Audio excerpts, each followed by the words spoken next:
Yo, what is going on, everybody? Welcome back to the A Show with the Kings of Pro Wrestling Podcast. I am Justin, here with Meelz.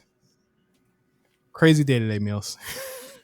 Crazy day, long day. Listen, for both of us, talk about you have an extensive work day. I had jury duty.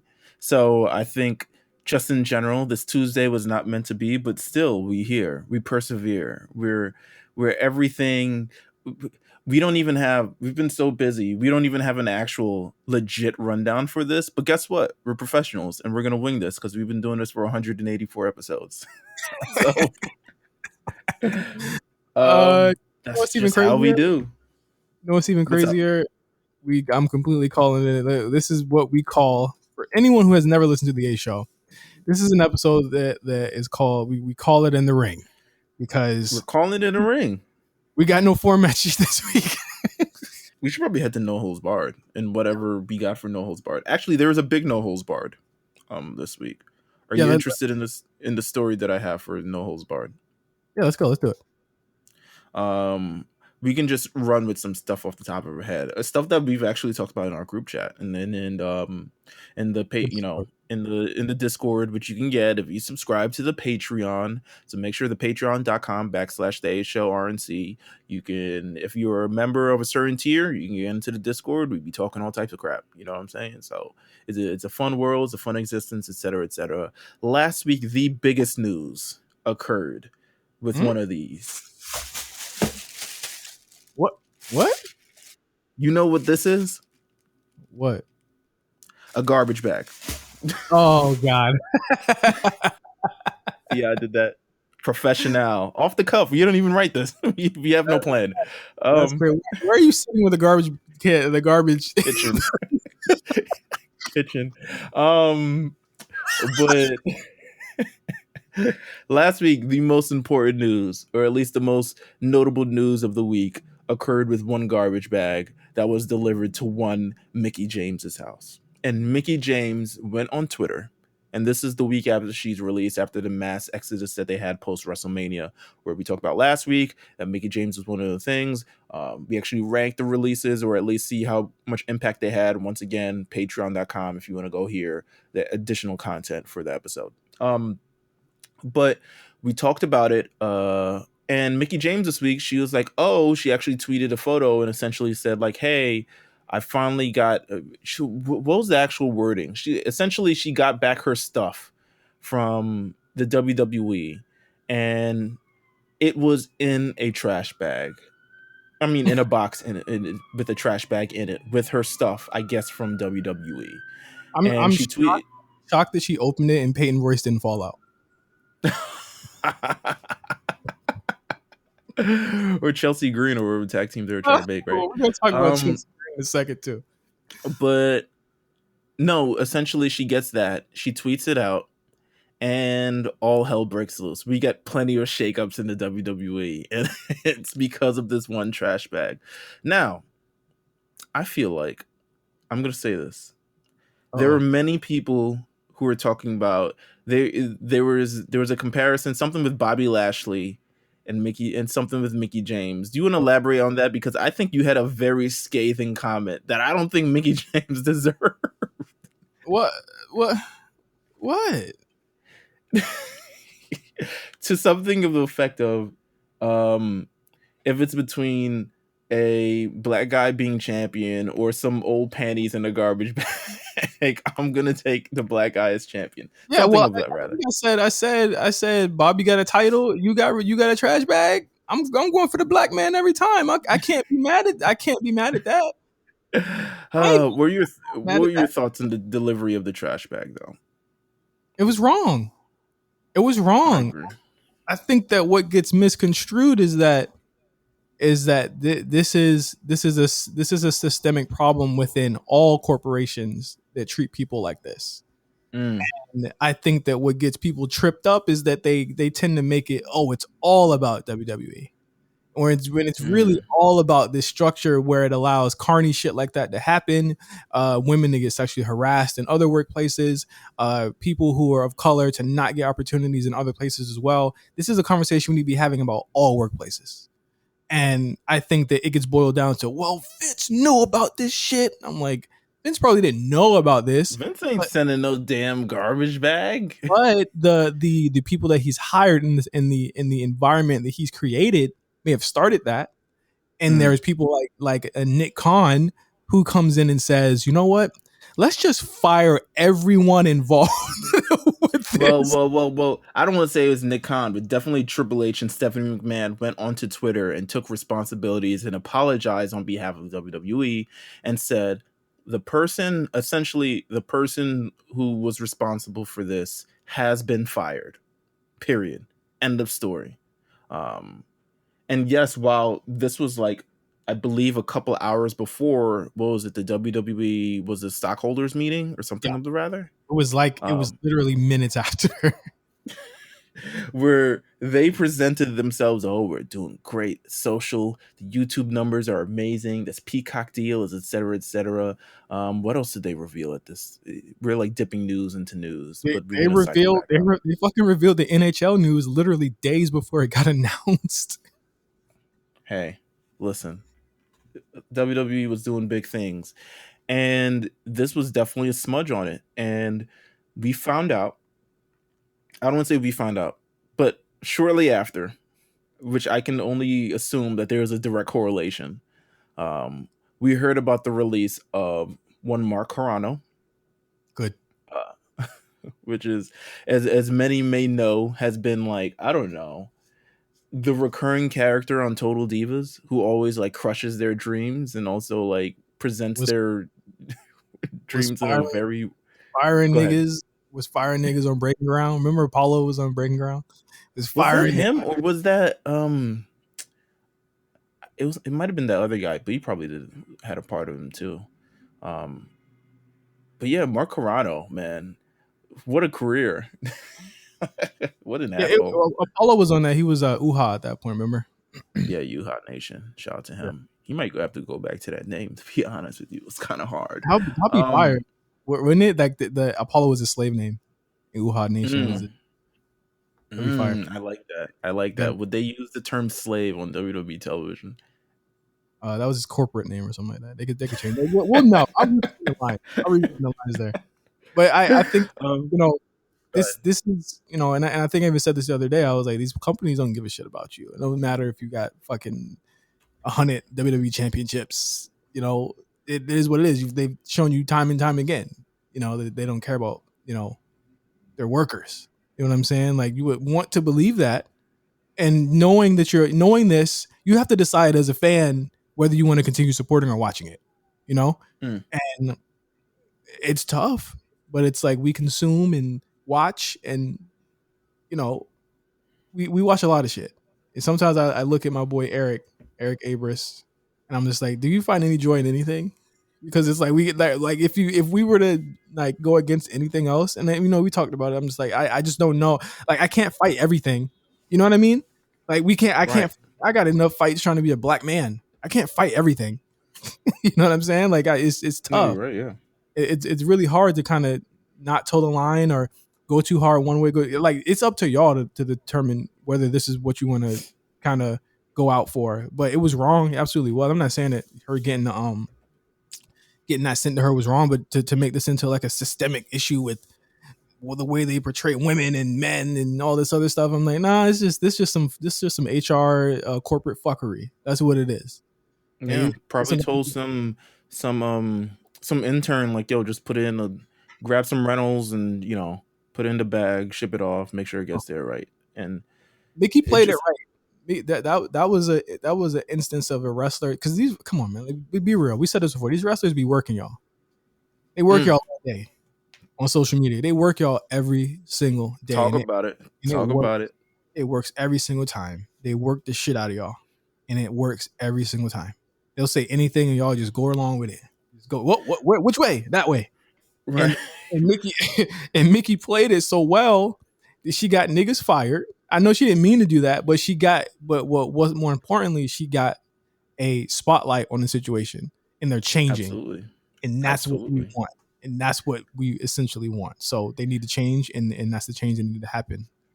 and then it wasn't the only, I think, incident regarding I guess sort of the disrespect of, I mean, yes, one of employees, but there's definitely disrespect of women online, because I know Charlotte, just even hours before, Charlotte Flair got into something with Dave Meltzer.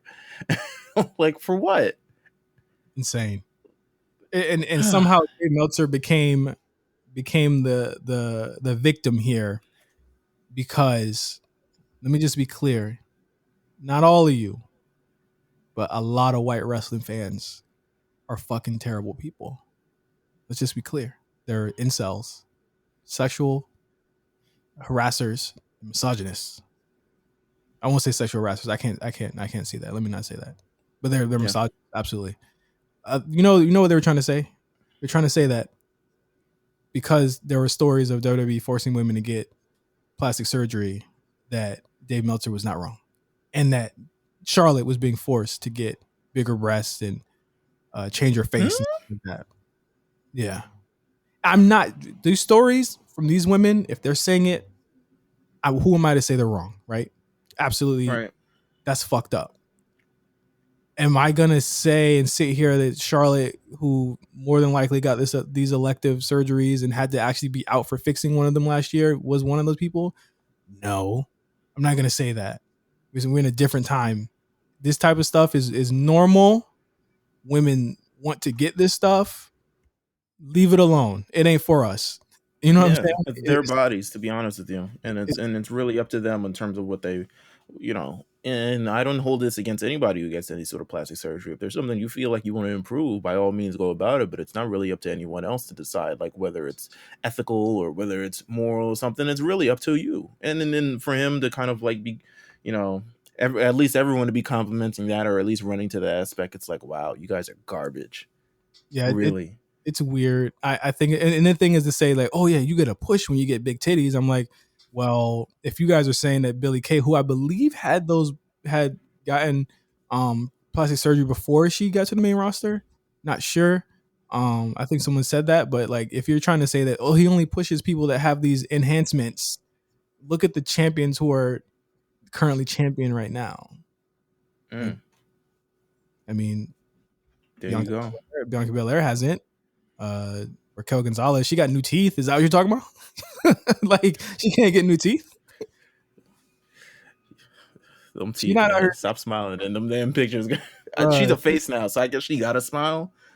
Is she a face? I guess we'll see tonight on NXT. She facing she feuding with what's her homegirl? Homegirl who's supposed to be in Retribution. You see, she had an interview about them to Mercedes. She was like, it wasn't for me, so I went back to NXT. I was like, it must be nice to just like be able to bang on that. I bet that niggas are so afraid of Mercedes Martinez that they were like, they would put her on any show she wanted to be on. Listen, so Vince was like, yo, all right, you got it. You got it. Yo, you got it. You got it, boss. Let's see. You know what I want to shout out? I want to shout out the dailysmark.com, because in this show where we're really just flying off the cuff, truly the dailysmark.com, you can follow them at the Daily Smark, is providing the news that are like refreshing my brain and all the other stuff like that. So if you want latest in news, of course, the dailysmark.com. If you want it on Twitter, it's the Daily Smark on Twitter, and you just get all the news on Twitter. But I was saying, I was looking, we got a lot of great documentarian content this week. One of those, let's not talk about one of those. Well, I'll mention it. We won't talk about it. But The Miz, WWE 24. I just briefly, we questioned why I was at 24. It was like, yo, like 24 years, nigga? Like, this is the whole fucking life. Yeah. But The Miz, WWE 24, stupendous, magnanimous. If the Academy Awards that I had was just a week later, would have won the award for Best Peacock Original Documentary. This nigga trying to get an interview. That's what he's trying to clearly. But nonetheless, also the WWE and A&E. What a collaboration I never knew that I wanted, but I'm kind of glad that's happening on my Sunday evenings, because the production is so great. Whoever there is doing the production on these shows, they're on par with the WWE ones. Like, that's how good they are. And I think these are such entryway characters and entryway sort of experiences. It's not like, for instance, like a wrestler that's like, I came up through the indies and had to kind of do all this other stuff like that. They're telling these stories of these characters who kind of have like broader stories than just like, or maybe they're more so recognizable and stuff, but they're telling these stories like the Roddy Piper one, like Stone Cold Steve Austin. I think they're going to do Booker T in the future. I forget who else is next week. I think next week is Randy Savage. Oof. Um, That's gonna be but tough. yeah, but they're telling these stories and have amazing documentaries, man. What's interesting about the Randy Savage one is how it's going to be different from Dark Side of the Rings one that they did. The Miss Elizabeth one. It's gonna be real interesting to see what they leave in and what they take out of that one. I've already seen a lot of stupid jokes about the Stephanie McMahon thing. Please stop. Let's just Benoit joke, Stephanie and Macho Man jokes. Can we stop? Like, that's not edgy. It's not funny. It's corny. Go off. It's just weird. It's just super weird. I'm not a big fan of the Benoit jokes anymore. Like, damn, we're not. Are we? How old are we? There was a tweet that I wanted my fiance to read. Okay. You want to read it, or you want to try it? You talking me? Yeah, I'm talking about you. You want to read it? Do you ask me if I want to read it, or I thought you wanted your fiance to read it? I mean, you said you could speak Spanish, so I mean, all right. I just send me the tweet. I mean, I just texted it to you. A little Espanol, you know what I'm saying? There you go. Go ahead. There you go. Whew, okay. All right. Let me get on my glasses. Hold on. To any Latinx people who watch or listen to this podcast, I'm so sorry. I tried to get a real one, and then Meelz said, Comunicado oficial, el Consejo Mundial de Lucha Libre informa que a partir del día de hoy, la alianza y estrategia que sostenta con la empresa estudiantil Ring of Honor desde el año 2016, which is not Spanish, llega a su final. So basically, what that said, that sounded good. That sounded good to me. There we go. Come on. I does this. That basically I got an 86 on my. I mean, I know this is a very New York type of thing, but I got an 86 on my Spanish regions. The regions is so crazy. Regents is a New York thing. I don't know why they still have it and why no one has abolished it yet, but it's still 100% a thing. That doesn't matter. But yes, I killed it. Basically that means that Ring of Honor and CMLL's relationship is no more. Yo, they dropped a bomb on them in Espanol. Yeah. Shout out to Nelson. Text me when you hear this. Text me and tell me how I did. Oh no. He's gonna drive up to you and say it sucked, and then drive away. My favorite part of the last couple of shows has been Nelson texting me. Shout out to Nelson, of course, chatting with Nelson. He texted me last week. That's him right there, the cop. No, don't do that. He texted me last week. Let me see who he texted me last week. So he randomly texted me last week after the show and sends me a picture of Julia Roberts winning Best Actress for Pretty Woman. And well, no, not winning, but nominee. And he says she didn't win, but in 1991, Julia Roberts was nominated for an Academy Award for her role in Pretty Woman, in which she was a hoe. So maybe hoes don't win Academy Awards, but Reginald could have at least been nominated. This guy took that time out of his busy day to do that. Oh, I love Nelson. Let's see. Okay, let me see what else we got on the dailysmart.com. How do you feel about one Kenny Omega, champion of the world?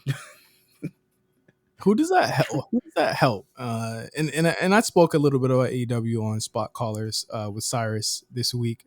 If you have the Patreon, definitely check that out. We reviewed Hardcore Heaven 99. A fantastic RVD versus Jerry Lynn match. I'm just wondering what these things like Sting and Kenny Omega having 3 belts, like what does that do to help this company? Like, what is it doing for Impact seems broke now. Who did change? I mean, I guess they get to have Kenny Omega as their champion, but he don't really work there. What did Rich Swann do so bad there that they had to have him drop the title to this nigga? I hope you get it back, because else you got a raw deal. You got Sting's agent. Ain't nobody beating Kenny for that shit. He'll probably fucking just give it back. How long has Kenny had that other championship? The AAA one? Yeah. Shit, about 6 months maybe? He's had it for a minute. But the thing is, when is he gonna go back to Mexico? You know what I mean? Like never. You know what I mean? Like it's insane. I don't think anything of it. I think that it's another title. I think that that's like him going to WWE and winning the fucking goddamn the fucking. I think all those titles on those shows mean more than the Impact Championship. I'm trying to compare it to something. I was gonna say cruiserweight title, but I was like, man, nah, it's actually don't do that. People have won. There's various people who've won the Impact Championship. Means what? I'm saying, what does it mean today? I don't know. Exactly. With long title holders like EC3, well, I guess Bobby Lashley and Drew McIntyre were Impact champions, right? Yeah. I don't think we have any more news. We could talk about the Chelsea Green show. Yeah, we can get to the show. We can talk about the Chelsea Green thing, but no. No? Nah. No? We can talk about it? No. I'm going Chelsea Green. Let's talk about the shows. They did things this week. All right, we're gonna. I'm just weird. Like she gets like no burn on this show. None. I mean, I would think beyond being. I think she's good looking, but she offers nothing to me other than that. I don't even need it. The way they talk about her, bro. They talk about her on the internet like she is motherfucking Sasha Banks. Or fucking, you know what I mean? Like a legend. You know what I mean? Like, I don't get it. I don't get how she has a high, bro. She's just like, she's mid to me. Big mid. You know what we should do? In this moment right here before we transition to the shows, and maybe we can do this at the end again too. We want to send our condolences and love to friend of the show, man. Yeah. Maybe you want to talk about it. Maybe you want to get into it a little bit. Yeah. Last week, something really tragic happened with our good friend Cornell Gunter. He's literally he was on our Mania show. We quite literally just spoke to him for the Patreon as well, for WWE 2K22. He's a friend of the show. More than that, he is, a good friend of mine. You know what I mean? Anywhere I've gone, he's always just shown me love. And, when I saw him last time at NXT, it's been about 2 years now, but when I saw him at NXT, me and him just chopped it up for just a long time and just talked, his newborn son, Cairo, passed away. And it is a gross understatement to say that the physicians and doctors that handled that in a good way, because they didn't. No, it's incredibly negligent. Right now, if you go on his page, there is, I believe, a lot of links. There's a GoFundMe, and a lot of more information on what's going on. We just want to send our prayers out to Cornell, his fiance Nicole, his children as well. We're thinking about you. We love you, and justice for Cairo. And I think that, again, we had just, I just spoke to him days before, and it hit me because, it just shows just how fragile all of this shit is. And, absolutely, life is just way, way, way too important to be worried about stupid stuff, because we got real problems out here. You know what I mean? So, I hate to go out we hate to go out on that moment, but we're thinking about you, Cornell. We love you. And when we come back, we will be talking about Raw and SmackDown from this week. We'll be right back on The A Show. One of the most unexpected tag team partnerships in WWE history. But congratulations, you took the victory tonight against Cedric Alexander and Shelton Benjamin. Now, I think the question everybody's wondering, will RK Bro continue past this victory tonight? RK Bro will not only continue, we will succeed. We will take over the future. I'm not just talking Raw tag team titles. I'm talking all the tag team titles. I'm talking SmackDown tag team titles. Dude, we'll even go to NXT and win those tag titles. I know when I look at the Viper and I see his eyes, I don't just see the snake. Bro. One day at a time. One day at a time. Hey, man. This could work. I agree. I can't remember the last time that Randy Orton was kind of in a role like this where it wasn't really a main program, but you can tell he was also like kind of helping talent that really, I wouldn't say really need it, but because I think Riddle's kind of doing fine on his own, but essentially helping enhance talent on the undercard by working with them in a tag team sort of thing. So I'm looking forward to it. I think honestly, this is the perfect program to spin out of something, that blood curdling shit that he did with Alexa and the Fiend. Yeah. So, I think kind of like how you tell any kind of real story or how you tell any type of entertaining story, sometimes you need comic relief to kind of like ease the tension. And I think RK Bro provides that and then some. They provide comic relief, they provide talent. I think it's going to be a great program. If they win the tag team titles, I'm all for it. If they end up like spiraling out of control, I'm all for it. So, well, we'll talk a little bit more about it when we get to Raw. SmackDown. Good show. SmackDown. Are we back? I don't know about that, but a lot of people were back. If that's what you mean. I don't know if we back, but a lot of people showed up to work. If that's what you mean. We had returns, okay, and not just from Mania. We had a lot of returns. We had good matches, and we have set up for a big show this week. I want to start off with the Daniel Bryan, Cesaro, Roman Reigns thing. There is a lot of people that do not enjoy the Cesaro angle right now because the nigga, it's almost like, nigga, you can wrestle, but you can't talk. Can't talk a lick, man. I think overall, well, first of all, I think what they're building up to this Friday is great because once again, must-see television, and I think it's it's going to be a step in the right direction for this feud if they pull it off in a way that I think, which is, of course, Daniel Bryan dying an anime death. Exploding, dying, not coming back, wishing back with the Dragon Balls. I don't know what you end up doing to get him back on the biz, but by all means, this Friday, wrap it up, die the anime death. But I think like you said, it's gonna end in a DQ. Go ahead. It's gonna end in a DQ. Oh, that would suck. His career's on the line, or at least like his pride of appearing on SmackDown. It's like, I don't want to see you ever again.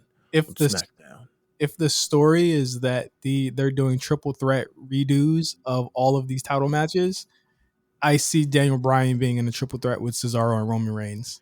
I hope not, because that would be dumb. That would be so, unless they turned Daniel Bryan or Cesaro, I think that would be a major detriment to Cesaro's entire run, which is he's already kind of at a detriment because of the lack of the mic skills and sort of carrying this feud. And I think where's oh, I'm sorry, go ahead.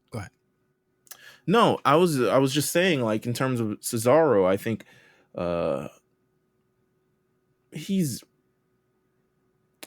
I don't want to say, how can I say this? I think Daniel Bryan is taking up a lot of the real estate that he should be taking up. And it was very, very clear this week, last week, and stuff like that, where Daniel Bryan's getting on the mic and doing a lot of the talking, and he's able to connect to the crowd, and that's something Cesaro hasn't been able to do. Cesaro's ability has always been able to connect to the crowd, but also you got to be able to speak and sort of communicate that to people and communicate it to continue to add context to all of the things that you're doing, which he, has had the problem with, and I think in this type of program, when you're with Roman Reigns, a guy who's at another level, I mean, Machiavellian at this point, you need to elevate to his level.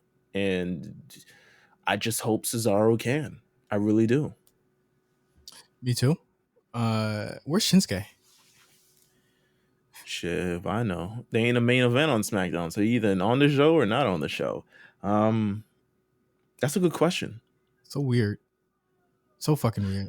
I would really love to have him in this program too. He was also screwed over by Roman. It would make And Jay. Yeah, and Jay. Like it would make a lot of sense there. But I can't guess what's gonna happen with this, bro. I'm not even gonna lie to you. I couldn't guess it. We'll see. I'm saying Daniel Bryan dies the anime death.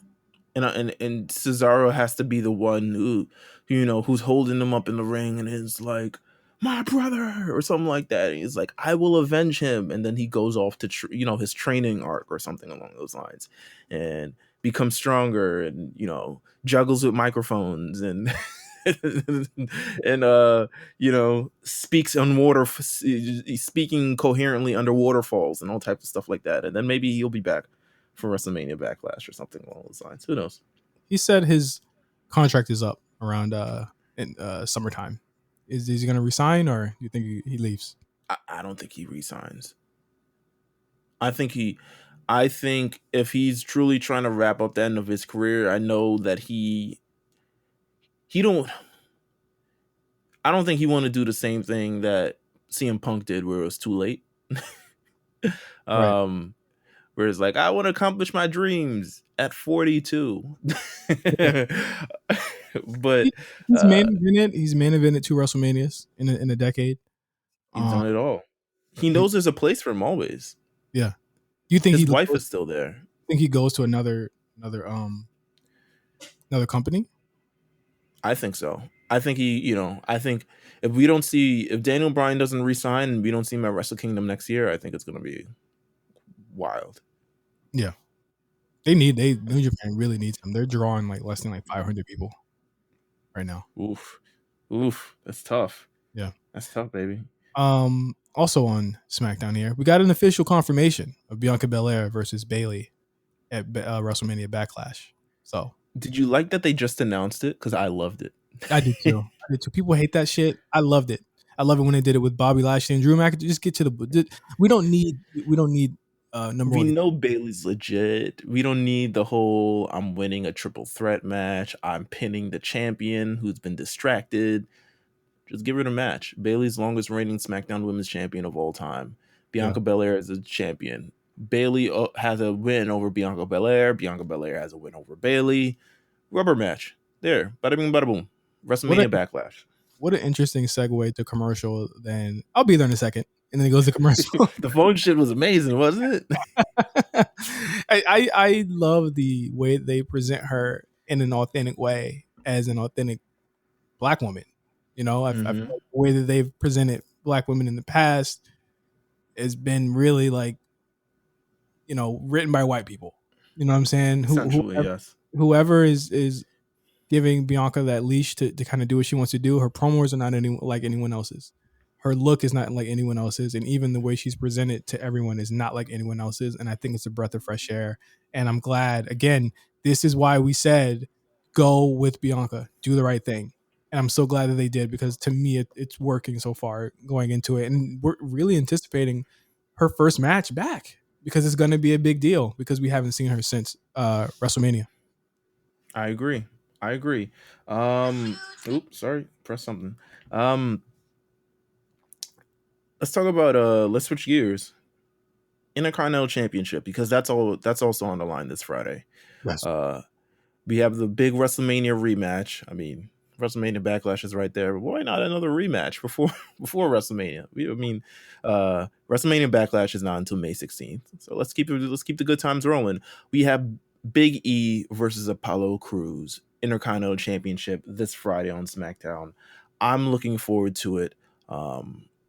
But I feel like this Friday threw a couple things in motion that I also liked, because while we definitely have had Apollo Crews versus Big E for the Intercontinental Championship for the last like 4 to 5 months, I like the fact that they're setting up a little scene here, because last Friday on SmackDown, Kevin Owens got a random shot at the Intercontinental Championship, and he had a banger of a match with Apollo Crews, by the way. Yep.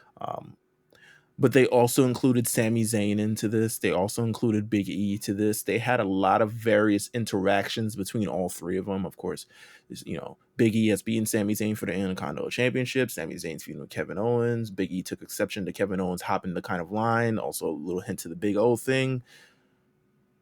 The level of storytelling that WWE doesn't really care to do much often, they kind of did, and I kind of want to see a fatal 4-way at WrestleMania Backlash. That'd be hard. I saw a tweet from the Fightful account saying, "Please don't turn Big E heel." Man, that's not what that was. People can't be mad that they lost the belt in nefarious fashion. That's exactly. Like first it's like, be serious. Then it's like, okay, don't be serious. It's like, okay, when he's serious, okay, all right, no heel. I'm like, like people complain when baby faces are stupid, right? And then they yes, we'll get to big stupid baby face soon. Yes, like way further, like Seth Rollins, his last reign, he was a dumbass. You know what I'm saying? Like we get to that, and then we get to a smart baby face, and it's like, oh, whoa, don't turn him heel yet. It's like, whoa, wait a minute, you doing too much there, partner. Hold up, you healing? You better be healing now. I thought it was a great match. I think Big E showing that fire is always a good thing. I'm a fan of his singles run so far. I mean, I have no complaints about it. I think they keep him on TV, and if he's not on TV, he is at least a focal point of asking where is he right now and when will he be back, and they make it a big deal. So I'm with it. I like it. I agree. But yeah, once again, I mean, I think they're setting up a scene. I think it's a beautiful thing. I think and I think we need a lot more of that. Definitely on Friday Night SmackDown, where of course you have a lot of top tier talent and maybe not the opportunity to show them. So I think a fatal 4-way feud is great. Once again, I'm also asking where Shinsuke would fit right into this somehow. Even if he doesn't fit into it, fit him in somehow. Put him in there. We had another return.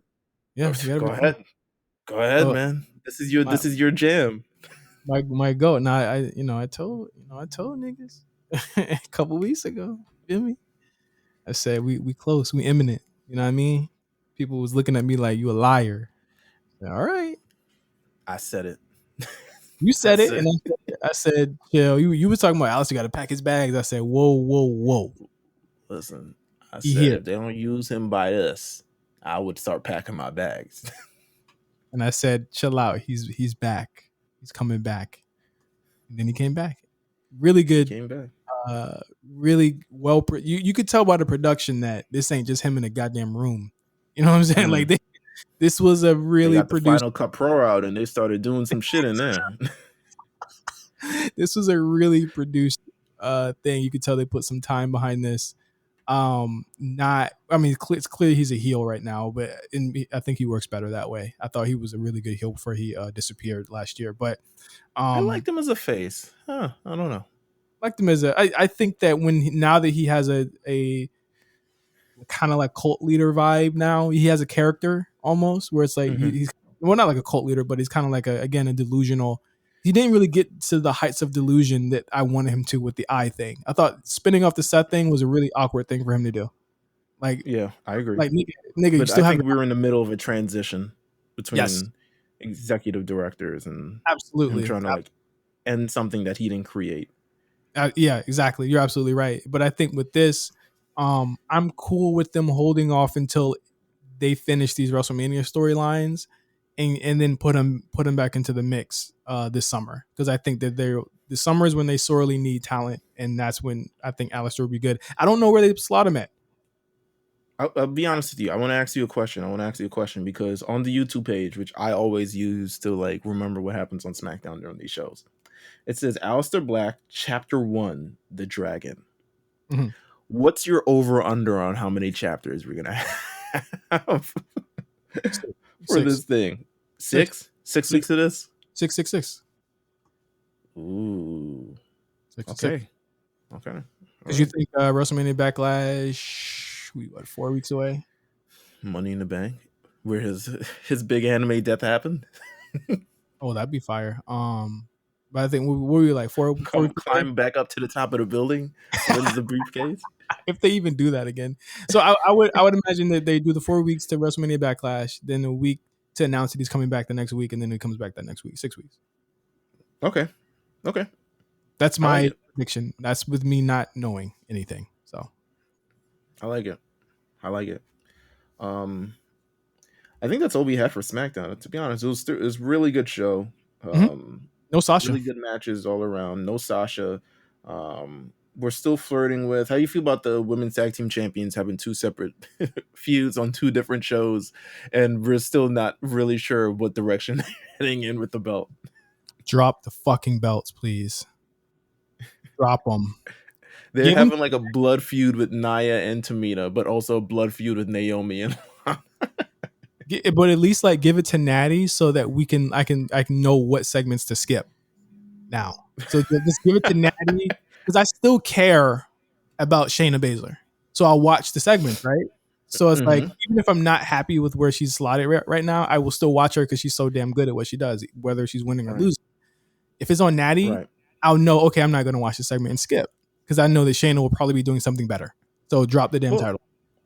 Well, let's transition to Raw with that because they definitely they got some time this week. 6-woman tag team match. Actually, Raw had a lot of tag team matches, which I thought ended up pretty damn good, considering I think 6 and 8 person tags are the only variation of matches they haven't bastardized on the show. Yeah, these were all like to me, like they were new and fresh, and I wanted to see them. Like every single one of them were actually fresh and good. I thought it was dope. We got Nia, Shayna, and what's her face? Gosh, why am I blanking on her name? Rhea Ripley, the fucking champion of the show. Rhea Ripley. There we go. Oh, Rhea. Versus Naomi, Lana, and Asuka. Great match. I thought. First of all, Rhea Ripley and Lana with the exchange at the end, I thought gave him a lot more than she probably should have. But I'm glad that she did. I'll say that because it's good to make him look competitive. Yeah, absolutely. Mandy and what's her face? Gosh, what is her name? Dana.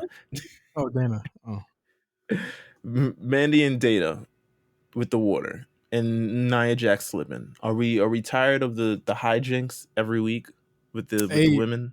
You said it best, man, with Fire and Billy, but y'all excited about this water bullshit.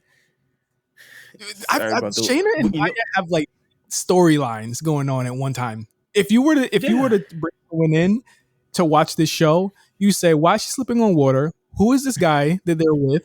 Why is this other Mexican guy coming out now? Why are they on both shows? I thought they were mad at the other girls in the other show. Like, they have like 8 storylines. No cap. This is insane. And still no direction. There's no contenders. There's no match that has been delivered. There's nothing. Pretty much nothing.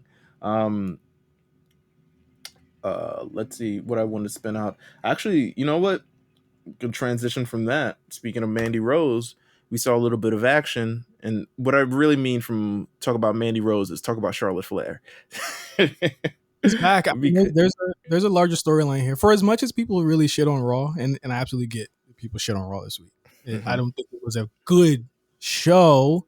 I thought it actually did push forward a lot of storylines and some really interesting. I think so as well. It pushed forward a lot of things in some interesting ways. I still think that the second hour and third hour need work, but the first hour to me is always something that I'll catch. But so Charlotte came back because Sonya Deville let her in through the back door, had her apologize, and they basically reinstated her. Adam Pearce had a problem with that, as you would imagine, and now we're seeing Sonya Deville and Adam Pearce have some sort of dissension between them. Well, I think it's always been at least hinted at least, and things like that over the last number of weeks. You've seen Sonya Deville's like, I don't know if the chief is going to like that. I don't know if Tribal Chief is going to like that. And she's kind of been, I don't want to say doing her own thing, but clearly she has an agenda of her own that is separate from Adam Pearce. Which fair, because Adam Pearce is a loser who's an NPC who agrees to anything that anybody who has any bass in their voice agrees to. He lets Drew McIntyre do whatever the fuck he wants to do. I'm like, this nigga don't even have the title. Strowman too. He lets them niggas do whatever they want to do. Did you notice that Rhea basically kind of wrote Charlotte out of the storyline between her and Asuka? It looks like they're going to have the rematch. At WrestleMania Backlash, but it seems as though Rhea kind of wrote her off. She was just like, I hope to see Charlotte again down the line, and it looks like Charlotte is now in this Sonya Deville angle going forward. It seemed kind of weird. That was one thing that was interesting to me about that, is that Rhea, there was like no mention of Charlotte during that that 6-woman tag match. It was all about Rhea and Asuka going at it, and no Charlotte whatsoever. Yeah, that is weird, huh? That's weird. I'm interested in where they go with this, because unless it's like Charlotte Flair, now I'm the GM of Raw. You know what I'm saying? Like, nigga, I would not be shocked if she was a CEO next week, because she's done everything. I get it. You don't want her to like be in contention if there isn't a big show for her to. Because here's the thing: you don't want to have her losing all the time. You know, because you don't want to clip Rhea at the ankles, and that's what I feel as though they're not trying to do, which is why they're giving her Asuka again, because they want a better match. I would imagine, and Charlotte needs a big time program where she doesn't need the belt. But I think that giving her, because she's going to have a lot of TV time if she's going up against Adam Pearce and she's aligning with Sonya Deville, right? So that would mean Rhea's beating up referees. Yeah, that would mean Rhea isn't like. There's no. I like Charlotte. Let's be clear. I like her. But there's no way that anyone who holds that championship gets a shine when she's on that show. And that's on either show, or all three. There's no way any women get shine when she's on that show. It's crazy. That's it. Well, I think it's good because let's say Charlotte decides she wants to enter a feud with Mandy Rose or something. It'll give Mandy Rose a little bit of attention as well, but also you kind of have Rhea and Asuka kind of doing their thing kind of independently. That's two strong kind of solo programs on the show. I like that kind of like spreading it out. With Charlotte so close to the title, it always makes me think like, oh, she's going to get back the title and then we're going to have to do this whole like, you know, revolving door of contenders and stuff like that, which just doesn't make for a good, I think, environment for the women's division, to be honest with you. Let's have multiple feuds. Let's space out everybody. You already have Alexa Bliss and Alcatraz doing whatever the hell she is when she could be used on Raw. That's going to float. I was going to float an idea of what if Charlotte and Psycho Alexa get into it. Ooh, that would be good. But who would be the face? There was no face in the Psycho Fiend. Alexa. There was no face in the Fiend. Randy Orton mix either. Alexa there was clearly no baby face in that one. Yeah, you're right. Yeah, I think Alexa should be facing that one if they choose to spin it off in that sort of fashion. But yeah, I agree with you. He's firmly heel for fucking around with Fiend, who's not on the show again. So I don't know where any of this is going. What should we talk about next? What do you want to talk about next? T-Bar and Mace, man. Ooh, first of all, I don't know. I guess we don't have to say pause anymore. Just Mace, incredibly good-looking guy. Too good-looking to be intimidating. Yeah, way good-looking guy. Not a bad talker. Got a good look. My man is like, yo, those things around. I forgot what it is. The eyeliner really kind of brings out a new side of you. But definitely. They gotta But they need a name. Go ahead. They need a name. They definitely need a name. They had him on the ghetto tights still, just the black numbers. Ugh. This is clearly not the plan. You know what I'm saying? It's like they bought all these Retribution tights, all stuff like that, and they were telling we're Nixon Retribution, and now they're just out in some plain black numbers. Poor guys. They had a big role on Monday's show. I think that what I predicted was true. They were 10 times more interesting when they took off those fucking masks. You can see them. you can see their emotions, their fate. You know what I'm saying? Like they're 10 times better without these fucking men. We know what Dijak can do, and I thought he brought it to. I want to see Dijak with the limiters unlocked against Drew McIntyre. Ooh, I want to see him with the Keith Lees on. have him close Raw next week. Just him with a tope, just a tope over the top rope. Just the vision of that had me excited. I think that there is definitely, if you give me right now, okay, AJ and Omos, who weren't on the show this week again, tag titles in your division is Viking Raiders, Cedric and Shelton, who else? Randy and Riddle, who we'll get to in a second, and missing somebody that's big as well. New Day. That is a fire. Yeah. That is a fire division. It's pretty fresh too. That is a great division. If that's what they want to contend on, I think through the summertime they could potentially have the best tag matches in the company. Right at that point. I agree. They're just, first of all, they're a great look for the division, just being guys. There was funny jokes. It's like, oh, did they just evolve into the Ascension? And I was like, hey, you're not wrong, but also, ew, these are like way better than the Ascension by like leaps, tons, bounds. Yeah, and there's a black guy there, so they're 10 times better because of that. Well, there you go. But they were no. Drew up all night. It was fucking Drew up all night. Fuck that. They should. First of all, go ahead. Yeah, I know you're gonna go. Go ahead. Because for the timeout. Drew and Braun, they open Monday Night Raw, right? We're supposed to get this handicap match, and Braun is like, I'm gonna do something that you couldn't do last week, and that's beat them both down. And it's like, wait a minute, motherfucker, hold on. It was a handicap match, and then you got involved. Like, no one asked for your help. And he's like, I'm just gonna do what you do. And then like 7 minutes later, he's getting his ass whooped by both of them. Braun's an idiot. That's the moral of the story. Big baby face, stupid baby, tiny guy with controls, controlling him inside. And also he trying to pull off the Tommaso Ciampa, and nah. Yeah, you're not militant enough, my guy. Braun being the centerpiece of a story long angle. I guess this is his promotion for beating Shane at WrestleMania. Whatever. I figured that. Stop putting Braun in fucking matches, man. We don't need this nigga no more, man. Stop it. Stop He's it. Gonna be. Well, now they've. That's funny as fuck. Someone take out that soundbite. Stop it, nigga. But now, I mean, because of everything that happened on Raw, I forgot what was the match itself. What was the match that decided this? Was it a triple threat match? It was Drew and Braun, bro. Oh fuck! I didn't watch it on the Raw.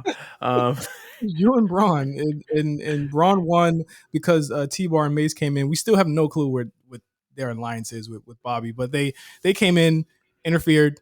Drew got caught with the running power slam, and now it's a triple threat. So basically, this is going to be the person that gets pinned, so that Drew still looks strong and Bobby still looks strong, and they're going to break Drew and Bobby up. Fair enough. I'm not mad at that whatsoever, because what we really want to see is Drew versus T-Bar anyway. On the real, that's what I want to see. How we can swing that out. Come on, let's figure that out. No, yeah, you're 100% right, and I'm not against the triple threat match in a sense, because it's something fresh. You haven't really seen it. We just saw Drew versus Bobby last month. We saw Drew versus Bobby last year. There have been rumors that it was originally supposed to be a Randy Orton versus Braun Strowman program that was supposed to be moving forward, and then plans change, and now Randy Orton is teaming up with Matt Riddle. I wonder why. Randy said, "That's not going to work for me, brother." What did you say to me? That Randy Orton wanted to do what? You want to have fun and smoke some Zaza with Riddle. Smoke the Za, bro. You're not trying to fuck with no fucking Braun Strowman. Fightful had a report that said that Orton was very pleased with the change. I said, I bet. like Orton is in his 40s. He wants to face people that he can elevate. He wants to face people that can go more than anything. He wants to face people that, you know. I can't imagine the promos between Braun and Randy. I can't imagine it. Well, Randy gonna smoke his ass. Randy would be like, "You big dumb idiot! You didn't even know that you weren't a former WWE." Call him all types of things, the long division, all types of stuff. Man, come on. So yeah, I can't imagine that. I can't imagine that's going on. But I'm glad at what we got, because we got RK Bro, yeah, which is fantastic. I mean, listen, man, I'm be the one to say it. I'm gonna be the one to say it. I'm gonna beat off Twitter. When and if you don't have to be off Twitter. I'm a mute the wrestling tab. When and if Riddle wins the title with Orton, or wins a bigger title, because he failed upwards. I think people go out for it, to believe it or not. I mean, I know there's been, because of last summer, all the allegations with Matt Riddle and stuff, and it's been, you know, roughly from a public standpoint, unresolved. We don't really know what's happened since then. But I think people generally, and not to say it's like, oh, it's the worst thing, but I think people have kind of, it's been one of those things that have been out of sight, out of mind, and people are just kind of enjoying everything for what it was. And I think Matt Riddle's character is so aloof and entertaining and kind of stupid at some points that it's kind of just blocked out of people's head. People are kind of just falling in love with the entertainment part of it more than anything, instead of like the actual character itself. Now, it remains to be seen what's going to happen all after the fact and stuff like that, but it's working. It's working. It's working. And as much as we were like, what the fuck is this character? Now we have it. And Orton is the perfect foil. And I can tell he's really, like, Randy's been locked in every program he's been in. You can tell that he's really into it, and he's really into this one. You can tell. And we know the turn is going to happen. We know it's going to happen. We're just waiting for when. And that, to me, is the most fun part about this, is that when is he going to turn on Riddle? Because that match after is going to be great, because he's going to put Riddle in the hospital. You know what I'm saying? And I think that's going to be like the cool part about it, because people are going to say like, hey, don't trust him. And then they do it. Like, would I have rather like a Ricochet be in this role? Absolutely. I think Randy. Absolutely. I think Randy and Ricochet would be fucking amazing. But with Riddle, they're looking at someone who they see upside in, you know, for better or for worse in the future. And the guys in the back, as you can tell, and this is from AJ all the way on up, they see something in this guy. And they work with him. Sheamus, all of them, they see something in this guy, and they all work with him, and they all have had some of their best matches with this guy. You can't deny that. The guy hasn't missed. Yeah, I agree. I think an AJ almost Randy RK Bro program, I think it's just good money. It's just good. You know what I'm saying? So I'm looking forward to it. That's one of the rare things on Raw that I'm looking forward to. I think was that it? That's it for Raw. That's really it. It's not a lot, unless you want to talk about Humberto Carrillo and, you know, Dale Gas. But hey, they dug him up. They dug that nigga up, man. He's really on the gas though. He looks great. My man grew a beard just to look like an adult. Could you have called Sheamus versus Humberto Carrillo 7 months ago? No, but I'm not mad at it, because this is what I think Sheamus needs to be doing, and I think we need to offer a lot more opportunity for people who don't end up on Raw that often. And I think Humberto has waited his turn, rightfully so. He has not been seen since that time he rolled out the ring when Dominic was getting caned. I'm saying I don't dispute too much from me, Bobby. This some racial shit. This some racial shit. I'm not doing that. Nah, it might cane me next, man. So I think we haven't seen him since then, and he's quietly bided his time. He has grown a beard, in the sense, you know, he's grown up a little bit, and now we get to see him in a feud with Sheamus. So I think this could be good if they let it, you know, flow a little bit. I hope he has developed a personality. The kid is soulless. He legitimately is just a person who just does moves and is incredibly handsome. So I hope he developed a soul or some sort of personality in the interim. But I'm looking forward to it, because what they did on Raw last night was some good shit, some good stuff. It was. Now, and before we leave, I want to do the shout outs really quick. Patreon shout outs. Okay. All right, let's do it. So before we leave, thank you to everyone on Patreon. I'm gonna go from I don't know how I'm looking. I'll just do it. Don't worry about it. From everyone on Patreon, of course you can subscribe to our Patreon, patreon.com/ashowrnc, not that other A show, just our A show RNC. This is the real one. So shout out to everyone on the patrons. And that includes Xavier Smith, Jeff Trotter, Jonathan McLean, Brandon Duggar, John Pierce, Terrence Havercombe, Jeffrey Gamage, Ruben, Kel Lacey, Ezra Owl, Daily Smart, what's up? Busby, what's going on? Kenny Brophy, what's going on? You're great in the Discord. Love you, bro. Ron Ryan, Big Tim, Donnell Jones, Marlon Jackson, Christopher Novak, our bud, Scott, Daryl, Tyrell, Amber Peoples, what's going on? Marcus Flowers, what's going on? Flo, Jonah, Cameron, Chris, Big Rig, what's popping? Antonio Zalcato, what's going on, bro? Justin, not me, another one. Donnie Lucci, Chris, Nelson, we talked about him on the show already. Asane Drum, Sin Vidius, we're gonna have him on the show very soon. He dropped the Hall of Fame price. He's part of the Hall of Fame, so shout out to Sid. John Highland, Spinner, Amp, of course, friend of the pod, Samson Gray, Evan Stokes, and of course our good pal Ugly New York, Roberto. That is all of our patrons. Thank you so much for subscribing to the Patreon. And of course, if you subscribe to the Patreon for just $5, you get the A show early. You get Spot Callers, which just aired this week, and you get extended episodes of all of your favorite A show episodes, as well as Meelz, the A list. We're revealing the rules for the A list very, very soon, correct? Yes, we are. Should be sometime this week. So, stay locked. Tap in, because this is going to be something worth arguing about. So until next time, thank you guys for listening to the A show.